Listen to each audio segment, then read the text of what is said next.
बिस्मिल्लाहिर्रहमानिर्रहीम। अस्सलाम वालेकुम नाज़रीन, आप यूट्यूब चैनल देख रहे हैं, मैं इमरान खान हूँ। नाज़रीन, आज़ाद कश्मीर में मैंने अभी कुछ मनाज़िर देखे, थोड़ी देर पहले मुझे वीडियोस भेजी हैं कुछ दोस्तों ने, और ये जर्नलिस्ट हैं, ये बेचारे पाकिस्तान में ये वीडियोस लगा ही नहीं सकते, ना ये लगा सकते हैं, ना इसके ऊपर खबर दे सकते हैं। थोड़ी देर के अंदर सोशल मीडिया पे आ जाएंगी वीडियोस भी। तो वहां पे खवातीन के ऊपर भी पुलिस ने तशद्दुद शुरू कर दिया। सिक्योरिटी फोर्सेज जो है वो आगे बढ़ रही थी और खवातीन वहां पे एहतजाज कर रही थी, क्योंकि सिक्योरिटी फोर्सेज हथियार लेकर आती हैं, फिर उसके बाद निहत्ते लोगों पे गोली चल जाती है। तो खवातीन रास्ते में एहतजाज कर रही थी और तालिबात थी, खवातीन थी, वहां पे इकट्ठी थी, उन्होंने कश्मीर के झंडे उठाए हुए थे।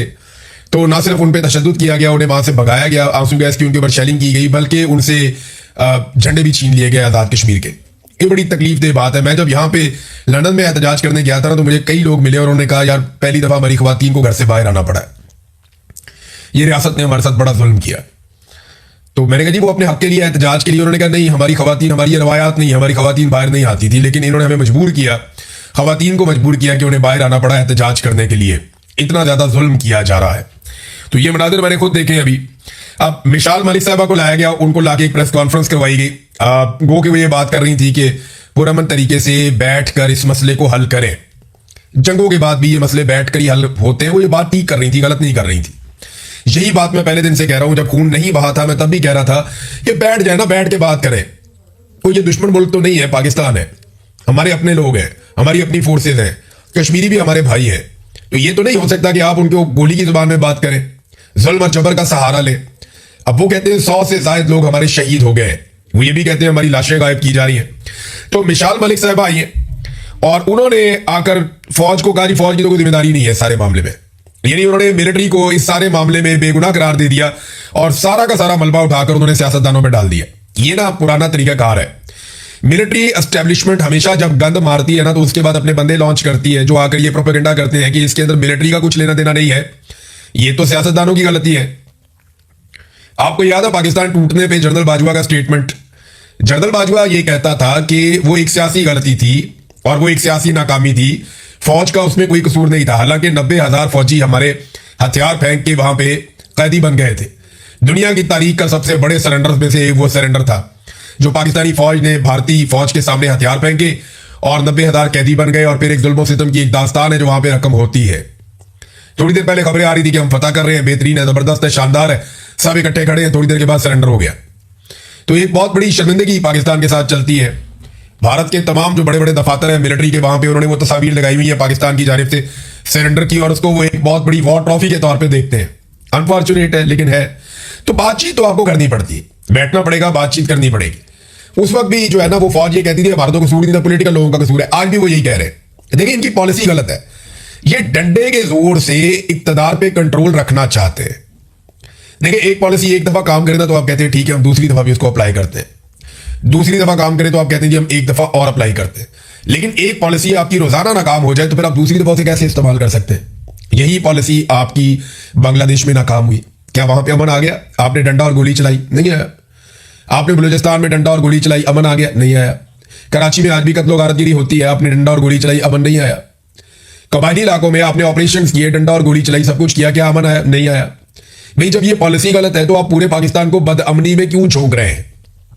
तरीकाकार तो ये होना चाहिए कि आप पॉलिटिकल लोगों को मौका दें, पॉलिटिकल इंतजामिया बातचीत के जरिए से रास्ते निकाले, जहां पे ताकत का इस्तेमाल करना है वहां पे कानूनी ताकत का इस्तेमाल किया जाए, अदालतों को इसके अंदर शामिल किया जाए। ये क्या बात हुई कि आपने बंदूक उठाई और 50-40 बंदे मार दिए, और बंदे मारने के बाद आप सीने पे हाथ मार के कहते हैं फर्क ही कोई नहीं पड़ता। वो अभी फील्ड मार्शल आसिम मुनीर साहब की एक वीडियो वायरल हो रही है जिसमें वो तलबा हो गए थे, बेचारे सवाल ही नहीं कर सकते, उन्हें सवाल करने की इजाजत ही नहीं मिलती। वो वीडियो वायरल हो रही है जिसमें आर्मी चीफ फितना कुचलने की कुरानी आयात का हवाला दे रहे हैं कि इन्हें कत्ल कर दो, इनके हाथ पांव मुखालिफ सिमत से काट दो, और अगर ये तायब हो जाए तो फिर इनकी माफी है। देखिए मैं एक चीज कहना चाहता हूँ, कुरान मजीद को ना अपने मुजालिम को जवाब देने के लिए आप कुरान मजीद की आयात का सहारा ना लें, ये ज्यादती है, ये गलत बात है।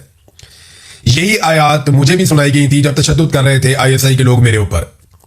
यही आयात जब मैं सुन रहा था तब तशद्दुद हो रहा था, और यह मकबूल जान साहब के ऊपर उनको भी सुनाई जा रही थी कि तुम्हारे हाथ मुखालिफ सिमत से काट दिए जाएं, पाँव मुखालिफ सिमत से काट दिए जाएं, और फिर तुम्हारा फितना है उसको हम कुचल देंगे। इस तरह उनको भी आयात सुनाई जा रही थी। तो क्या कुरान पाक सारा का सारा सियासी मुखालिफिन पे नाजिल हुआ है? जो आसिम मुनीर साहब को पॉलिटिकली उनकी मुखालफत करेगा कुरान पाक, क्या उसके ऊपर नाजिल हुआ है? मेरे चंद सवालात हैं इसमें। एक तो ये कि क्या आप कुरानी और इस्लामी तालीमात पे अमल कर रहे हैं जो आप ये कहते हैं? क्या इस सऊदी निज़ाम के साथ आप खुद को अमीरुल मोमिनीन समझना शुरू हो गए। मुल्क में सूदी निजाम लगा हुआ है। जालिम हुक्मरान के सामने कलमा हक कहना क्या होता है? वो अफजल जहाद होता है। और कुरान मजीद की रोह से इलेक्शन चोरी करना, चादर और चार दीवारी का तकद्दुस पामाल करना, इंसानों को जबरी तौर पर गुमशुदा करना, चोरों डाकुओं और लुटेरों का सहूलतकार बनना, खवातीन की तजलील करना, बच्चों पर तशद्दुद करना, अपने हलफ की खिलाफ वर्जी करना, गैर इस्लामी आलमी ताकतों की खुशामद करना, ना इंसाफी का बाजार गर्म करना, जाली हुक्मरान बनाना, सूदी निजाम चलाना, मुसलमान भाइयों पर गोलियां बरसाना, इंसानी हकूक की धज्जियां उड़ाना, खुद से इस्तिस्ना ले लेना, क्या ये सारी चीजें कुरान मजीद की रौह से जायज है? ये जो आपने किया वो सारा जायज है। पाकिस्तानी सिर्फ अपने हकूक मांग लें तो वो फितना हो जाते हैं। आप उन्हें कत्ल करेंगे, उन्हें मारेंगे, उनके हाथ और पांव मुखालिफ सिमत से काट देंगे, और बच्चों को बिठा के आप ये कुरानी आयात सुना रहे हैं। भी बच्चों को ये बताना है कि बच्चों झूठ नहीं बोलते, बच्चों करप्शन नहीं करते, बच्चों अपनी जिंदगी ईमानदारी के साथ गुजारते हैं, बच्चों गलत को गलत कहना सीखो, बच्चों सही के साथ खड़े होना सीखो, शिरक नहीं करते, अपने रब के अहकामात पे अमल करते हैं। आपने अगर बच्चों को बताना तो आप ये बातें बताएं कि जुल्म का साथ नहीं देते, मजलूम के साथ खड़े होते हैं, लेकिन वो बातें नहीं करेंगे। बच्चों को बताएंगे जी एक तरफ से हाथ काट देंगे, एक तरफ से पांव काट देंगे। तो आप कुरान मजीद को भी इस्तेमाल कर रहे हैं। अगर पाकिस्तान, ये सिर्फ आपने नहीं पढ़ा हुआ कुरान मजीद फील्ड मार्शल साहब, ये पूरे पाकिस्तानियों ने पढ़ा हुआ है। पाकिस्तानियों ने अगर कुरान मजीद की आयात का हवाला देना शुरू कर दिया ना, तो यहां पे लोगों को मुंह छुपाने का मौका भी नहीं मिलेगा, जगह भी नहीं मिलेगी। कुरान मजीद में इतनी क्लैरिटी है जुल्म को और जालिमों को लेकर। मजलूमों के लिए कुरान मजीद में क्या है वो भी आप वहां पढ़ लें जाके। बेशुमार कुरान मजीद की आयात हैं जो आज उनको जो है वो पसे पुष्ट डाला जा रहा है। फजल रहमान खुद कहते हैं कि जी कुरान मजीद के खिलाफ जो है वो यहाँ पे कानून साजियां हो रही हैं। आपका अपना करीबी मौलवी है ना, बहुत ताल्लुक वाला है आपका, इसीलिए उसके ऊपर अभी तक आपने मुकदमा भी दर्ज नहीं किया। और फजल रहमान को आपने मौका भी दिया हुआ है कि चढ़ के रहो, हीरो बन जाओ, हमें गालियां दो, पाकिस्तान तहरीक इंसाफ से उसकी मकबूलियत छीन लो। इसीलिए फजल रहमान को फ्री हैंड दिया हुआ है ना। उसके ऊपर तो तमाम तर बयान देने के बावजूद एक मुकदमा आपने दर्ज नहीं किया, जबकि इमरान खान की बहनों पे मुकदमा दर्ज कर रहे हैं। जरा आगे वापस वो पहले वाली बात के ऊपर भी वापस मैं इमरान खान साहब की बहनों वाले मामले पे आऊंगा। अब ये नाजरीन मिसाल मलिक आई है, वो ये कहती है कि जनाब ये फौज का कसूर नहीं है, ये कसूर जो है वो सियासतदानों का। सियासतदान जिम्मेदार है जो कुछ भी हुआ है, ये मिसाल मलिक साहबा कह रही है। लेकिन सियासतदान तो बेचारे ना 3 में ना 13 में, वो बेचारे रोते पिटते रहते हैं कि ना हमें इख्तिदार हमारी मर्जी से मिलता है, ना हम फैसले अपनी मर्जी से कर सकते हैं। आज पीपल्स पार्टी की वहां पे हुकूमत जरूर है, वो हर गंद की सहूलतकार जरूर है, लेकिन असल कार्रवाई तो वहां पे एजेंसियां डाल रही हैं। असल कार्रवाई जो है वो तो मिलिट्री एस्टेब्लिशमेंट डाल रही है। अपने इख्तिदार को दबाव बख्शने के चक्कर में हर जगह पे इन्होंने जुल्म किया, और अब जितने बंदे शहीद कर दिए गए ये किसके खाते में डाले जाएंगे? भाई किसी का तो सर लिया जाएगा ना। 100 के करीब बंदे ज्वाइंट अवामी एक्शन कमेटी के मुताबिक उनके शहीद हो गए। अब ये किसी के सर में तो जाएगा। और देखिए मजाक कैसे उड़ाते हैं। अब सार आलम को देखें, अच्छा कहा था सीनियर जर्नलिस्ट था, बाद में सरकारी मुलाजिम बन गया, फिर ऐलान किया कि मैं कभी भी दोबारा सहाफी नहीं बनूंगा। अब वो ये कह रहा है कि खवातीन को और बच्चों को ज्वाइंट अवामी एक्शन कमेटी वाले ढाल बनाकर इस्तेमाल कर रहे हैं ताकि वो मर जाए। कैसी बेशर्मी और डिठाई है भाई। कौन सा बच्चा या खातून उन्होंने आगे की जिसको गोली लग गई? जितनी गोलियां लगी वो कश्मीरी नौजवानों को और बुजुर्गों को लगी हैं। वो तो जैसे ही उनको पता चलता है कि क्रैकडाउन हो रहा है या होने वाला है, वो सबसे पहले अपनी खवातीन को और बच्चों को महफूज बनाते हैं। ये कैसी बेशर्मी है और बेगैरती वाला स्टेटमेंट है। यानी मुझे समझ नहीं आती कि ये कैसे लोग हैं, इनके सीने में दिल ही नहीं है। वहां डी चौक में लाशें गिर रही थी, लोग मर रहे थे, और ये ठट्टे उड़ा रहे थे, मजाक उड़ा रहे थे, और ये साबित करने पर तुले थे नहीं जी नहीं कुछ नहीं हुआ। इनके सीने में दिल ही नहीं है, इनको लगता ही नहीं है कि किसी का खून बह गया, कोई फर्क ही नहीं पड़ता इन्हें। उधर कश्मीरी जाने कुर्बान कर रहे हैं, 100 से ज्यादा लोग उनके बकौल उनके शहीद हो गए। तकरीबन 80 लोगों के नाम तो मौजूद है जो शहीद हो गए। लाशें गायब की जा रही है सरकार की जानिब से, और ये उस वक्त उनको ताने दे रहे हैं कि तुम औरतों और बच्चों के पीछे छुपे हुए हो। एक औरत को भी और एक बच्चे को भी उन्होंने ऐसे वो गोलियों के सामने नहीं किया। उन्होंने सारे मनाजिर सबके सामने है, सब कुछ सब लोग देख रहे हैं, और हर चीज को वहां पे फिल्माया जा रहा है। इंटरनेट की बंदिश की वजह से चीजें सामने नहीं आती, लेकिन चीजें सामने आएंगी। अब इमरान खान साहब की बहनों अलीमा खानम और उस्मा खानम को इश्तिहारी करार दे दिया गया। वजह यह है कि वो जहां जाती हैं लोग बहुत बड़ी तादाद में निकलते हैं। अभी वो बाजोड़ में गई हैं और ऐसा लगता था जैसे बाजोड़ की तारीख का एक तारीखी नौयत का एक बहुत बड़ा इस्तकबाल हुआ है। अब ये लोग अगर इस तरह इकट्ठे हो रहे हैं जैसे अलीमा खानम कर रही है, अब जहां जहां वो जाती हैं बहुत बड़े हुजूम निकलते हैं। अगर यही लोग अपने अपने एमपीए और एमएनए के साथ चल पड़े और एक बड़े हुजूम की शक्ल इख्तियार करें, तो 4-5 लाख लोग अगर चल पड़े इस्लामाबाद की तरफ, ये सवाल ही पैदा नहीं होता कि कभी अपने पैरों पे हुकूमत खड़ी रह पाए। देखिए ये गोली कब चलाते हैं, ये मारते कब है। जब ये हेलीकॉप्टर पे जाके ऊपर से देखते हैं कि नीचे 25,000, 30,000, 50,000 बंदा है, तो ये कहते हैं ठीक है मैनेज कर देंगे। लेकिन जिस दिन इन्होंने हेलीकॉप्टर से देखा कि नीचे 2 लाख बंदा है या 4 लाख बंदा है, उस दिन इनकी हवा निकल जाएगी, फिर ये नहीं लड़ पाएंगे। ये लाशें गिराते हैं सिर्फ इसलिए कि इनको इस बात का अंदाजा है कि लोग मुंतशिर हो जाएंगे। आज कश्मीर में इनके गले में पड़ गई है, इनको मुसीबत इस बात की है कि कश्मीरी मुंतशिर नहीं हो रहे। जब वो लाशें गिराते हैं, वो लाशें उठा के दफना लेते हैं और उसके बाद दोबारा से अपने एहतजाज पे आ जाते हैं। अब जो लोग मुंतशिर नहीं हो रहे, वापस नहीं जा रहे, भाग नहीं रहे, चुप नहीं रहे और मरने के लिए तैयार हैं, तो फिर आपके पास 2 ही ऑप्शन होते हैं, या तो आप उनकी बात माने या फिर आप उनको मारते चले जाएं। तो अभी तक तो इन्होंने जो ऑप्शन लिया हुआ है वो यही है कि ये उनको मारते ही चले जा रहे हैं, मारते ही चले जा रहे हैं। नाज़रीन, अंसार अब्बासी ने भी एतराफ कर दिया है बिलाखिर। अंसार अब्बासी ने कहा कि मैंडेट तो दोनों का ही जाली है। फॉर्म 47 के ऊपर पीएमएलएन को दिया गया, बिल्कुल ठीक बात है, लेकिन जो मैंडेट है वो पीपल्स पार्टी का भी जाली है, उनका सदर भी इसी मैंडेट के साथ ही बना है। साथ ही उन्होंने तहरीक इंसाफ के लोगों को गालम गलोच वाला कहते हुए कहा कि जनाब वो आरटीएस वाला इलेक्शन था 2018 का।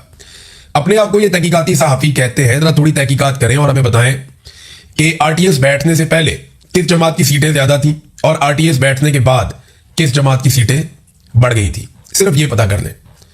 देखिए ना, आरटीएस अगर इमरान खान के फायदे के लिए बैठाया था तो इमरान खान की सीटें बढ़ जानी चाहिए थी आरटीएस बंद होने के बाद, लेकिन उसकी सीटें आरटीएस बंद होने के बाद कम हो गई। फिर ये चेक कर दें, ज्यादा पटिशंस पीएमएलएन ने और पीपल्स पार्टी ने डाली थी धांधली के खिलाफ, या ज्यादा पटिशंस पाकिस्तान तहरीक इंसाफ ने डाली थी धांधली के खिलाफ 2018 के इलेक्शन में। अपने आप को तहकीकाती सहाफी कहते हैं और एक पॉलिटिकल पार्टी के वर्कर बने हुए और कुछ भी नहीं है। अभी बिलावल ने नूरा कुश्ती की है पीएमएलएन के साथ, तो नूरा कुश्ती भी इनसे बर्दाश्त नहीं हुई और ये नवाज शरीफ के हक में, नवाज शरीफ की सपोर्ट में निकल के बाहर आ गए।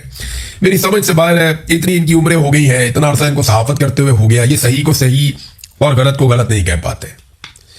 और जो पॉलिसी असल में जो बातें हैं ना, जो चीजें जिन पे बात करनी चाहिए, वो जबरी गुमशुदगियां हैं पाकिस्तान में, वो जुल्म और बर्बरियत, इंसानी हकूक की पामालियां हैं जो पाकिस्तान में हो रही है। ये आमना मसूद जंजुआ साहिबा कितने सालों से एहतजाज कर रही हैं, कितने सालों से एहतजाज कर रही हैं। आज मसूद जंजुआ और फैसल फराज को जबरी तौर पे लापता हुए लगभग 21 साल हो गए। जुलाई 2005 में मुशर्रफ के दौर में इन दोनों को लापता किया गया था। अच्छे लोग थे, दीनदार लोग थे, अगवा कर दिया, लापता कर दिया। आज तक इनका पता ही नहीं चला। आपने इंडिया की फिल्म देखी होगी, आजकल लोग बहुत उसकी बात करते हैं, सतलुज मूवी, जिसमें वो एक सिख था, वो आवाज उठाता है, फिर वो लापता कर दिया जाता है, फिर उसे कत्ल कर दिया जाता है, फिर उसकी आज तक लाश नहीं मिली। उसकी बीवी लापता अफराद के लिए आज भी आवाज उठाती है। यही कहानी पाकिस्तान की भी है। मसूद जंजुआ साहब के साथ भी यही हुआ था और उनकी बीवी आज तक आवाज ही उठाती है। उनकी लाश भी नहीं मिली, पता ही नहीं चला। सिमीदीन बलोच, उसके वालिद का पता ही नहीं चला, लाश भी नहीं मिली। मारक बलोच के वालिद की तो लाश मिल गई थी मशकशुदा, लेकिन सिमीदीन बलोच के तो वालिद की लाश भी नहीं मिली। हाँ, लेकिन कुछ लाशें मिली हैं, आज भी मिली हैं।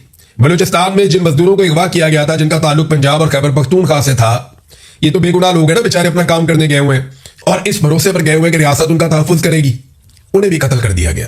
यानी जिन्हें लापता किया गया था, अगवा किया गया था 2 दिन पहले, 6 मजदूरों की लाशें मिल गई हैं। अब मेरा सवाल यह है कि फिर आप बाजियाब किसको करवाते हैं? कोई एक वाकया बताएं, कोई एक जगह बताएं जहां पे मजहूबियों को बाजियाब करवाने में पाकिस्तान की सिक्योरिटी फोर्सेस कामयाब हुई हो। इतनी कमांडो ट्रेनिंग, इतना सारा पैसा, इतने सारे हथियार, इतना सारा जदीद साजो सामान, ये सब कुछ लेकर देने का क्या फायदा है जब कभी भी आप किसी को बाजियाब नहीं करवा सकते? साबिक वज़ीर-ए-आज़म यूसुफ रज़ा गिलानी का बेटा अगवा हो गया था और बाजियाब नहीं हो सका, वो किसी हादसे के नतीजे में छूट के निकल के आ गया था, तो ये बाजियाब तो उसको भी नहीं करवा सके थे। यहां पे बड़े बड़े लोग जो है वो अगवा हो जाते हैं, बाजियाब करवाना तो सवाल ही पैदा नहीं होता। ये पैसे पूसे दे के, डिमांड्स तस्लीम करके उनके बंदे छोड़ के अपने बंदों को लेकर आते हैं। तो प्रोफेशनल फोर्सेस कहां गई? कहां है प्रोफेशनलिज्म जिसमें बाजियाबियां करवाई जाती हैं, लोगों को निकलवाया जाता है, छुड़वाया जाता है? क्या ये सारा कुछ हम ड्रामों में ही देखते हैं, फिल्मों में ही देखते हैं? भाई प्रैक्टिकली जाएं, जाकर लोगों को बाजियाब करवाएं। ये मजदूर क्या किसी के बेटे, किसी के शौहर, किसी के माँ बाप नहीं थे, ये किसी के बाप नहीं थे, ये बेचारे वहां पकड़े गए, इनके बच्चे नहीं थे, इनकी जानें कीमती नहीं थी, इन्हें बाजियाब करवाने के लिए कोई गया ही नहीं और ये मजदूर शहीद हो गए और इनकी अब लाशें बरामद हो गई हैं। नाज़रीन, इस वक्त पाकिस्तान में जितने भी आदाद-ओ-शुमार हैं वो सारे के सारे तबाही की दास्तान सुना रहे हैं, मगर हुकूमत और एस्टेब्लिशमेंट मीडिया पे लगातार दबाव डाल रही है और भी एक ताज़ा दबाव डाला गया कि आप मुस्बत रिपोर्टिंग करें। देखिए, इस माहौल में सरमायाकारी कौन करेगा? पाकिस्तान में कश्मीर में जो है वो 100 से ज्यादा शहादतें कही जा रही हैं, सिक्योरिटी फोर्सेज जो है वहां पे लाशें गायब कर रही है, उनके ऊपर ये इल्जाम है। बलूचिस्तान खैबर पख्तूनख्वा जल रहा है।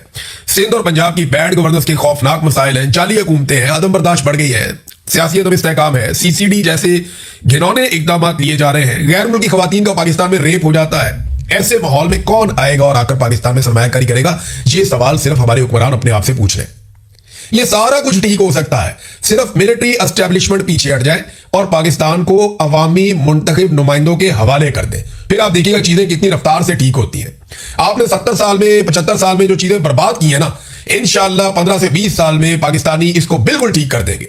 लेकिन 15 से 20 साल तक आप अपनी हुदूद के अंदर रहेंगे। अब तक के लिए इतने, अपना ख्याल रखिएगा, अपने स्टैंडर्ड का भी। अल्लाह हाफिज़।